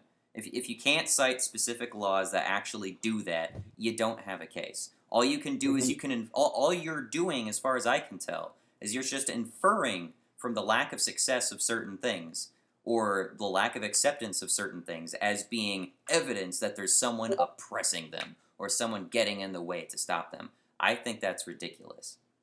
Okay, but you're question begging here because I you don't are. think so. Well, because you are ignoring my earlier point that something doesn't have to be explicitly written into law in But order for that's the system to function in a way in which I'm just systemic. disagreeing with you, man. How am I begging a question in that case? Well, because you're assuming your conclusion that I've already said I disagree with. But you're just wrong. You're literally But not you citing the failed to system. substantiate that You're in any accusing way. me of conflations when you're conflating the system, the literal fucking system of rules and regulations that can fucking oppress people, Whoa, versus you just society. equivocated really hard there because you're saying the oppression or the system is defined by like the system of like rules. That's not true. There can be rules placed on a system, but that system can function in a way which still carries out systemic oppression. Like I already gave you that example of That there can completely went over my head. black people and white You're people gonna have to can back be up. equal under law, but the system can still function in a way that disproportionately affects black people negatively. Systemic oppression can exist without there being some like legal basis in the inequality. If there's a Supreme Court staffed by judges who all hate black people, and they're the chief ones running the frickin' rules, and they are stamping every single frickin' paper that comes through their way, it's like, oh, it's a black guy, give him 7 extra years. I would call that systematic, What? okay? What did you say? No, Oh my I god. I completely disagree that in order for systemic oppression to I exist, was just, there has to be dude, some I was basis in just trying legal. to offer you a frickin' fig leaf there. Okay. I was So saying you're there could admitting there could be people in positions of power who are merely racists, but don't actually have, but aren't actually enforcing racist laws. But because they're part of the system, they could still systematically oppress people. But at least they're part right. of the system, and I hypothetically have this knowledge that they're specifically doing that. You're still assuming that or inferring that. No, I gave you specific examples. You So I first just want to address the fact give me that you've one basically example. defeated my entire argument that systematic oppression or systematic barriers don't have to exist in the base on the basis of like legality. Like a systemic oppression or systemic barriers or oppressions that are essentially built into the way that the system functions. So right, like as you said, if there's a bunch of like racist judges or whatever, then the way the system functions necessarily disproportionately hurts Black people, despite the fact that there's no laws to discriminate against Black people. So I'm glad that we've finally been able to separate the issue of systemic oppression from the issue of like legal oppression or legal barriers, because that is They're an important still distinction to make. part of the And that was law, my though. entire argument. And Still so part of when the you say law. give You me can't like examples, analogize I that to already private gave you investors. what? You can't analogize that to private investors. Private investors don't operate the system. Yes, they do. That's Like such a private. fucking weird conspiratorial view of the What do economy. you mean? You're saying that private investors don't have a large part in how the system functions? Like Private we've already investor only has established as much that power as systemic he has. oppression or systemic barriers are barriers or oppressions which exist in how the system functions. So if the system functions on the basis of how investors tend to act in a way which disadvantages the creation of workers' cooperatives, that is a systemic impediment. No. I disagree for the reasons I've given. I don't know how I could really elaborate anymore, honestly. But you've already conceded on the reasons you've I given. all and I you can't analogize that to private investors. It's totally on you that you want to consider private investors to be this big evil capitalist gatekeepers of the market economy. When did That's I say total. that? I am fucking Why? paraphrasing. A Why are paraphrase you from something that you strong? did say, which It's is not even a arguably as paraphrase. It's a freaking blatant laughably strong insane, which is fallacy. to say that, yeah, private investors do have that sort of freaking swath of control over the economy. The private investor, literally nobody who understands anything about the economy would deny the fact that private investors play a large role in how the system functions. So if the way that private investors act based on the economic superstructure of capitalism makes them less likely to engage in like funding workers cooperatives, then that is a way in which the system functions, which impedes the creation of workers cooperatives. That is a systemic barrier, right? Like this is a Not right. definitional At this point, logic. I'm just trying to figure out how you arrive at these conclusions and how that actually serves your arguments. Because I've argued with a Trotskyist, and we didn't get hung up on this sort of shit. Like that Well, just because you're didn't just getting happen. very basic linguistic things wrong. Yeah, that's what I think you're doing. Well, you've already like agreed to my understanding of And I what already systemic disagreed with the barriers inevitable are. analogy before you made it because I saw the path you were taking with it. And How is the the analogy? inevitable conclusion is you again treating investors as these big capitalist gatekeepers. They're not the You don't system. have The to. No, system you is don't. the market economy and the You laws don't. governing the market economy. Okay, but you don't have to think that investors are evil gatekeepers, and you don't have to think that they are the system in order to make the point that I'm making. And that's how I know you don't understand the point that I'm making. No, I can be Investors are much more very, charitable towards you. I can be much more investors are charitable towards much, you, and I still disagree but that you're just.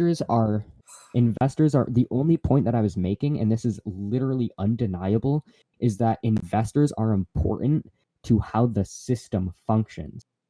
And if the system functions in a way which disadvantages a certain type of business or a certain type of people, then there are systemic barriers and systemic oppressions against the way or against the things or the people that the system operates in a way which it disadvantages. So like you don't have to, like you're claiming that I'm wrong because investors aren't like big scary evil gatekeepers who control the system. My point doesn't require you to accept that. All my point is that they are important to how the system functions, and that's literally undeniable. You're just talking about the current state of private actors in the market economy. Like you're basically setting up, hey, you're setting up the equivalent of saying, hey, I got a new product that's going to hit the market. It's revolutionary. It's going to be great. Everyone likes it. And then nobody buys into it because it's different. It's unusual. They don't have buyers for it. They don't think they can profit off of it. So they're like, you know what? We're not going to invest in this. And then that sole genius inventor goes, I am being oppressed by the system because nobody wants to invest in me. Right. It's dumb, dude. It's dumb. No. It's not the system. But do you agree with that hypothetical person? It's how the do you agree with that hypothetical person? So if you're saying the hypothetical person creates something that like nobody wants to invest in, then yeah, it seems like the way the system functions disadvantages that hypothetical person. It's so stupid. Totally... It you completely can say that, robs. But you failed to substantiate this in literally any way. I've told you, you're just misusing the term system. It's not the system. It's the people in the system.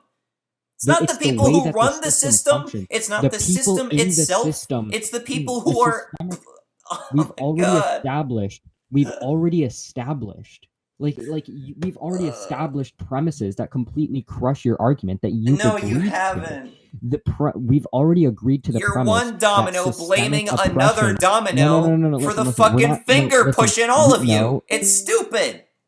Oh my god, dude. We have already agreed to the premise that the systemic oppression isn't limited to like the laws or the rules set by the people. You asserting that is not establishing that as fact. I disagree with that. I made clear I disagreed with that. And I explained why I disagreed with that. We already had an argument about the need to separate systemic oppression from like legal oppression or legal boundaries, and you agreed. No. Hold on. You said there was completely. I did not agree to that whatsoever. When did I agree to that? Okay, then either you agreed to it or you completely pivoted away from my arguments regarding it. But either way, that's of course the only ultimatum, right? Either I agree or I pivot away. Yeah, because you failed to mount a counter argument to me explaining why this is a distinction that had to be made. Argument in favor of systematic oppression against, or systematic barriers to fucking workers' cooperatives is they don't offer control to investors. That's the fucking fault of the workers' cooperatives and the fact that freaking investors aren't used to that freaking business model. So you have confounding factors disrupting this claim of yours, and you refuse to accept it. So you're saying that you've totally knocked down all my arguments, and yet this remains the fucking conflict. And this is all predicated on you having this idea that socialism is just when there's a majority business model of workers' cooperatives, and that as long as these business models or like the norms of the people inside the workplace completely divorced from the government at large, they're somehow systematically oppressed. That makes zero sense, and I'm trying very, very hard to try and figure out how this even serves your argument. Because we have not gotten to geoism yet. We haven't even really gotten to socialism yet, I don't think. We've talked about workers' cooperatives briefly. The way in which we describe what systemic oppression is, or whether there are systemic barriers or systemic oppressions, is whether or not the way in which the system functions disadvantages worker cooperatives. What you call the system, I don't call the system. So we're not on the same page there. The problem is you're saying that the people who operate in the system aren't the system. But They're my not. whole point that I established and you failed to argue against is that when we talk about systemic oppression, we are not just talking about the rules laid out by the people who run the system. We are talking about how the system functions, And how both did on you account of the establish rules that? set out by the system and by the people who are acting within the system. And How I did you established establish that that? by us arguing about whether or not Black people are systemically oppressed And you, I due to the thought, fact that disagreed with you there too. you It's said, silly as shit you there too. yourself said, you yourself said that if there's like a bunch of racist lawmakers, Lawmakers! even if, Law okay, fucking makers! Lawmakers! That's why the analogy doesn't work! Dude, I told this to you! Your analogy okay, so doesn't work, and I called that out before you fucking made it because I knew it was going in that direction. I refuted you before you fucking said it. Dude, you literally have not refuted anything. You failed to substantiate everything and pivoted away from every You key cannot point. analogize it. I'm talking about people who work the system, operate the system, pass judgments in the system, make fucking case law, which forms the basis of how the system operates. And you're analogizing that to fucking private investors. Some random fuck who's got a few extra dollars in his pocket.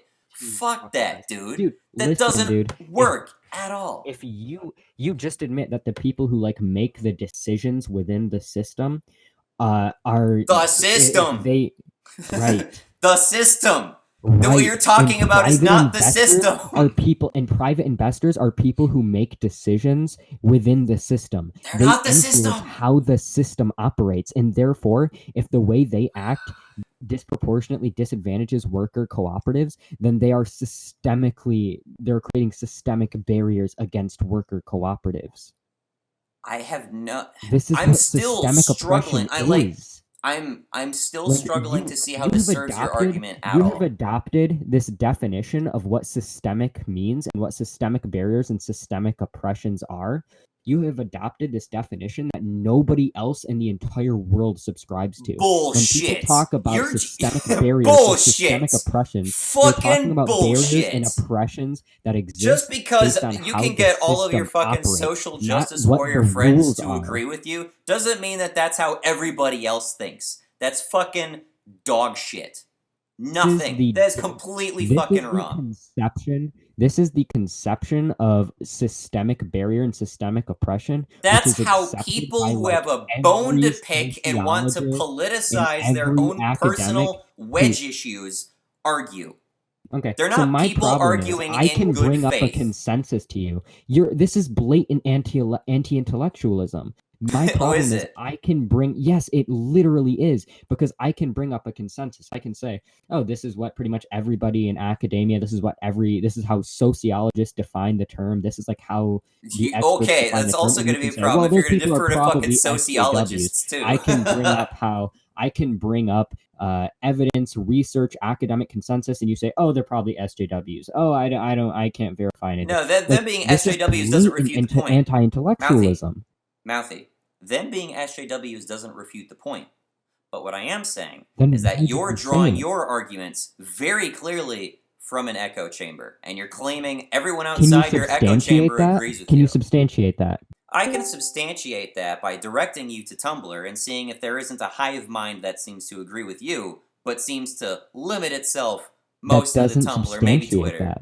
Whether or not I'm deriving this claim from an echo chamber has nothing to do with whether or not echo chambers exist. So no, that doesn't substantiate what you said at all. Can you try and substantiate it now? What are you talking about? Who said anything about echo chambers existing?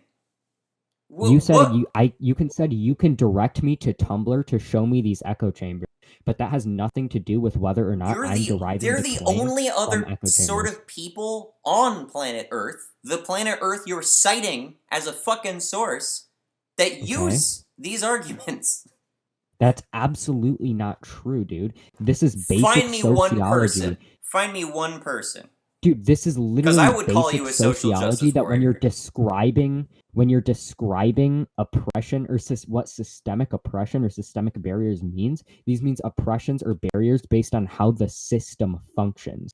This does not mean like the explicit rules. This is why in the entire field of sociology, the disproportionate rates of black people in prison and so on are considered systemic oppression. This is the language experts use to describe these circumstances, Experts. even though they're not written into law.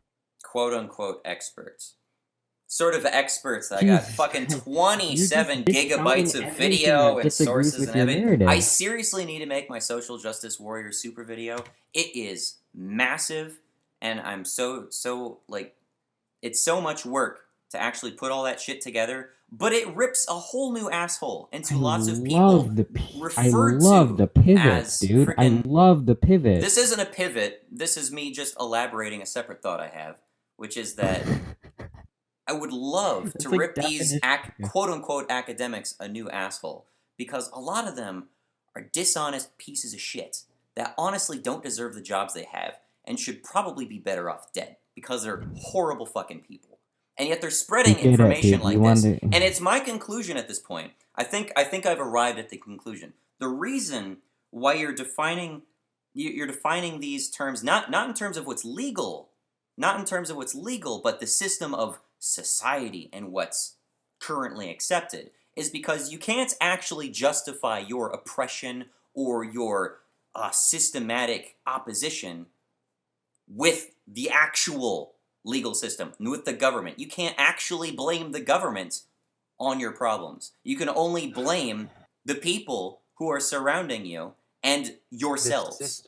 And that doesn't serve your agenda. That doesn't serve your narrative. It doesn't help you to say that there are flaws with workers' cooperatives. It doesn't help you to say that it doesn't help you to say that the government is actually stopping you, because it's not. So all you can really say is, oh, private investors don't want to invest in my workers' cooperative business. I'm being systematically oppressed. It's childish, stupid fucking cancer.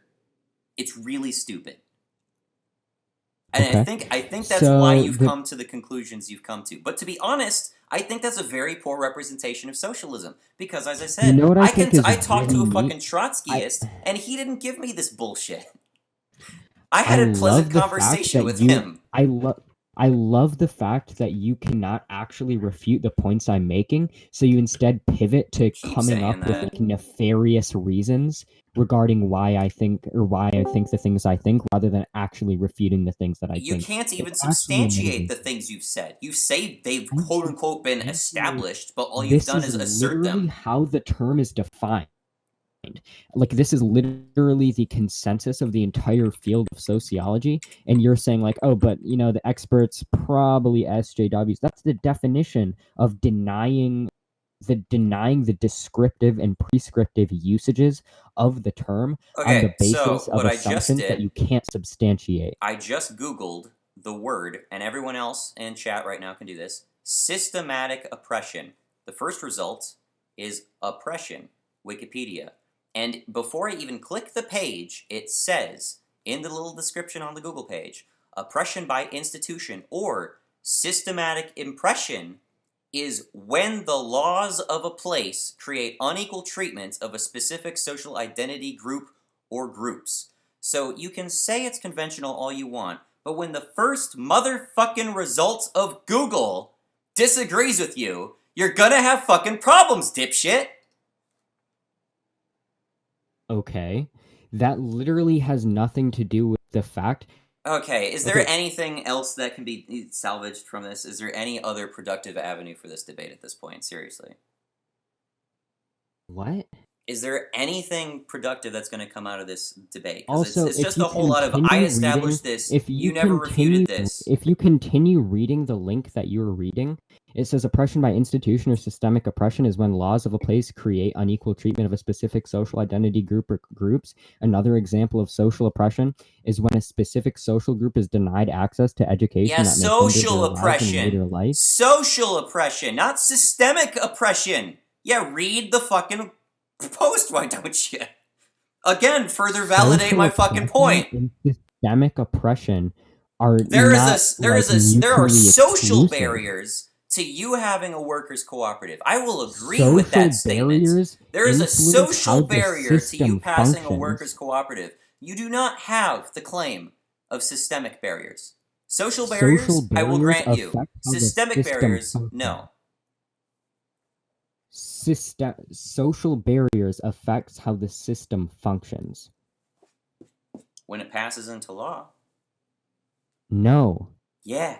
By the own When we're fucking talking about article. You tried systemic to read barriers, back to me because you think I didn't read the whole thing. But nice job. Nice right? try. What does that have to do with anything? Oh my god. What? Yeah. Can you read?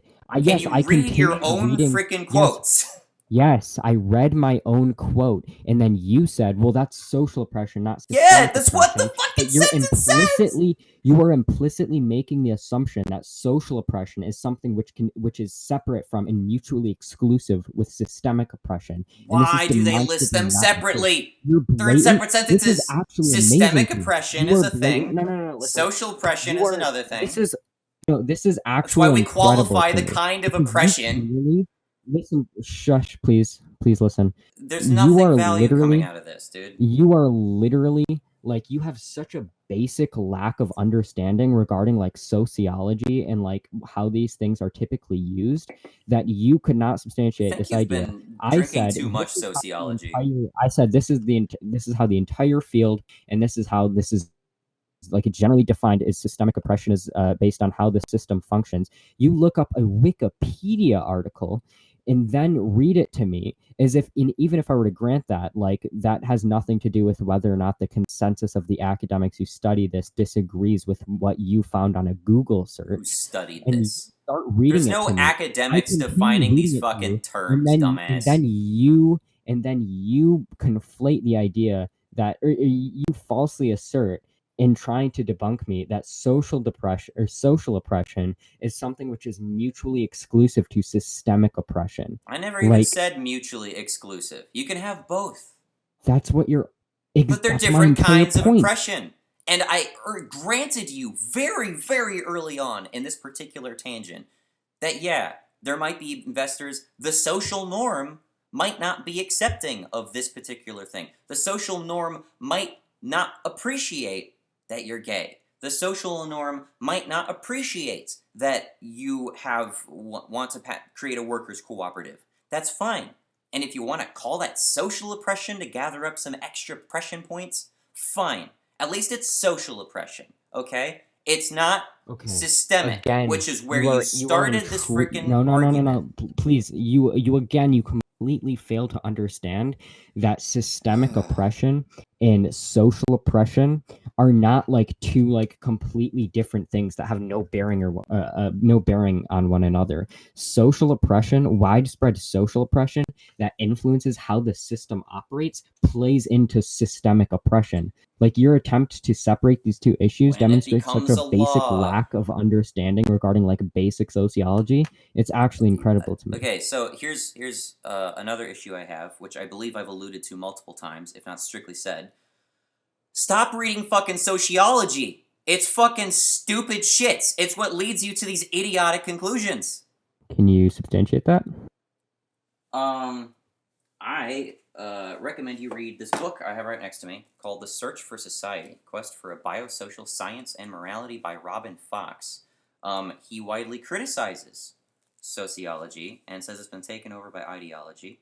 And so the sociological consensus is debunked by the fact that a guy who wrote a book you're reading that's not what I said, but I appreciate you trying to misrepresent me. Thanks for that. No, I just recommend you read the book. You like academics? So, this guy's an academic. He has his own so opinion on point, how the if the point that you're industry of sociology is concerned, and I think he has some interesting things to say. I recommend it. Everyone in the chat, I strongly recommend The Search for Society by Robin Fox. If your point isn't that the academic consensus is debunked by the fact that you are reading a book by a guy who disagrees with it, if that's not the claim that you're making, then you're not making a claim at all, and once again, just completely failing to substantiate your premises. Sociology has been overwhelmingly subjugated by ideology. Can you substantiate that? Your own fucking arguments are evidence of it. How? You're arguing for socialism, for black systemic oppression, for gay systemic oppression, when you do not have the system to show for it. That's literally question begging. Why? How? Because you're assuming the conclusion that these arguments are wrong. Like, you are assuming the They're conclusion. fucking wrong. That's not what systemic means. Right, but you trying to okay, you can say this isn't You what can't systemic defer means. to And I say, sociologists to define please, systemic please. for you either. Okay, hold on, That's something you did earlier as well. Hold on, That's hold bullshit on, as well. Hold on. Okay. My problem is you keep making non-arguments. Like, you just keep My saying problem things. is you keep saying you established shit or you refuted shit, and you've done neither of these things. You keep saying that I define sociology, or you say, like, oh, this is the definition of systemic oppression. I say no. Sociologists and the entire field of sociology, which is particularly concerned with looking at things like, what does systemic oppression mean, what does it entail, disagrees. Like, all of the experts disagree with this idea you're putting forth. This, on a like prescriptive level, this is not how the people who are concerned with this use the term. And you are saying, well, no, sociologists are wrong. I'm saying, why are they wrong? You're saying because they're consumed by ideology. I'm saying why, and you saying because you're wrong. So you're yes, that is question begging. You're assuming. That's your not conclusion. what I said. No. Okay, that's not okay. No, it's not. And though I do what did wonder you say, then? why Where you did I don't why you don't ask the question. I want you to tell me what I said that you said that you didn't actually say. So when people are watching this, they can rewind and hear you say it. I'm not deferring to a book, a single person who wrote a fucking book, as evidence that a claim is wrong. I do advise people to look into it because it makes a very potent case. Just as you seem to suspect that your own personal slew of sociology. Is there any other reason I should continue this conversation with you right now? So you're not making an argument at all. So if you're not making the argument, should I disconnect you right now? Yes or no? You're not making the argument.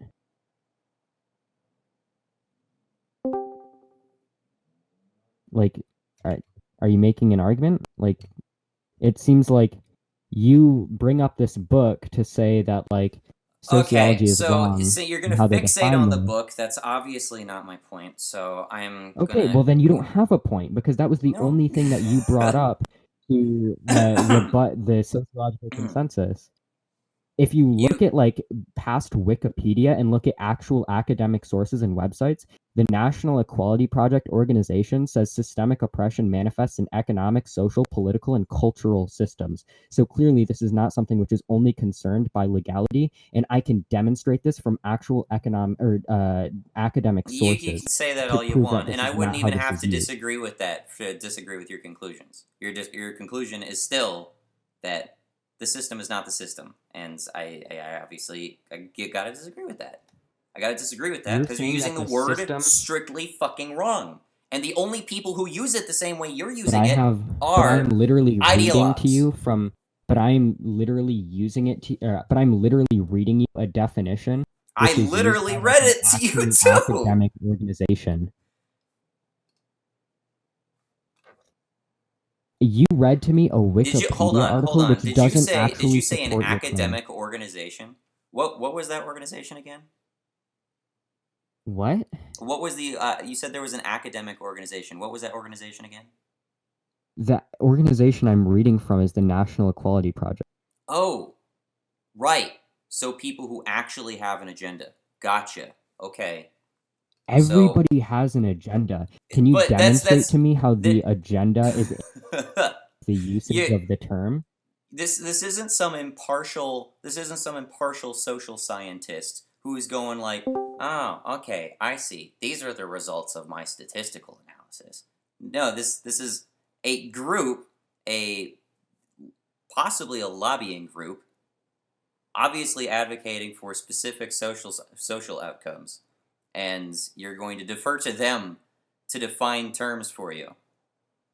Any group that you could ever find likely advocates for specific outcomes, but you have not demonstrated the fact that the outcomes that these people advocate for influence their methodology in coming to their conclusions. What is the group called again? So it's for The- equality, right? Okay. Something like that. I don't know. I closed out of it. Gotcha. Okay. Well, I do not trust many of the sources on Wikipedia, and you shouldn't either. You're the For one that who matter, brought up Wikipedia. I did bring up Wikipedia, but that's I'm bringing also up a source that because isn't Wikipedia Wikipedia. tends to come towards what is the consensus of belief, not necessarily what is true, but what is the consensus of belief. And when it comes to words we choose to use, we should focus on the consensus of their usage. We also want them to be accurate, but you have no grounds whatsoever to suggest that the term systematic is being used inaccurately here. And you Yes, I deferring, do. you I have the deferring entire to academic consensus. by deferring to any sort of sociologists earns you literally fucking nothing. Just How? because someone is a sociologist doesn't mean that the term means something different at all. I mean, it kind of does, It because doesn't. sociology is the academic field of study You're just which making an appeal examines to authority questions. in that case. An appeal to authority Yeah. is when you an appeal to authority is when you appeal to like one person who's in a position of authority and says, "Oh, well, this Any person number of says that this people. is true." Any number of people. If you No, take the well, that's vast not how no, the if you appeal to take authority is conventionally used. If I'm appealing to an academic consensus, the fact that this is how all the people in this academic field, which is tasked with studying what we're talking about, this is how all of these people use this term, then yeah, it is, that generally indicates that this is how we should use the term. it generally indicates that everyone in that quote-unquote field is misusing the term systemic, which is very concerning. It maybe suggests that maybe everybody in that field might be compromised by an ideology, kind of like what I was suggesting. Again, you're question begging. You're I'm not saying that question they're begging. wrong. You've been Saying that they're accusing me of wrong. fallacies far more than No, I've been you are accusing saying most people of you fallacies, have, which okay, is kind no, of impressive. you've not been You able to said point that I've out once. equivocated. You said I've No, conflated. yes, You said I correct, question begging. correct. You've If said you want me yeah. to stop bringing up you committing fallacies, stop committing fallacies. The point is, You've you are not literally identified one time I've you are actually literally, committed a fallacy. I'm You've identifying one right explained now. as best I'm as you can identifying, what you I'm, think I'm, these fallacies are, I'm but identifying it's one thing. ridiculous. I'm identifying something right now. So please just Show listen. me. You are question begging right now How? because you are saying that sociology. Do you understand that I'm trying to explain that to you? Explain it. That's what I'm trying to fucking Do do. it. Stop interrupting me. Dude, you literally keep interrupting me in the Do middle of me it. trying to Stop explain it. saying Hey, you're yeah. interrupting me and say it. Please. Then stop interrupting me. Talk. Okay, so the point is, you are question begging because you are saying that sociologists are wrong because they're wrong. You I are never saying said that, so you're sociologists are misrepresenting me. wrong. You can't accuse me of question begging. You Will can't you even quote me please correctly. stop talking? So, Please. no, this is going to be Please. the end of the conversation. You're I'm not sorry. even I'm listening to anything. actually ejecting You're this saying debate. sociologists. I'm You're saying also that banning you from the sociologists are server just wrong. because I'm saying I why don't are like you. sociologists wrong, So, and you're saying bye, because they guys. disagree with you. You're assuming your conclusion.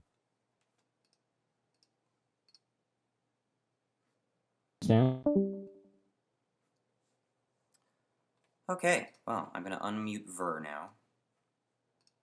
There we go. Okay, well, I think that might be the first time I've actually bailed on a fucking debate.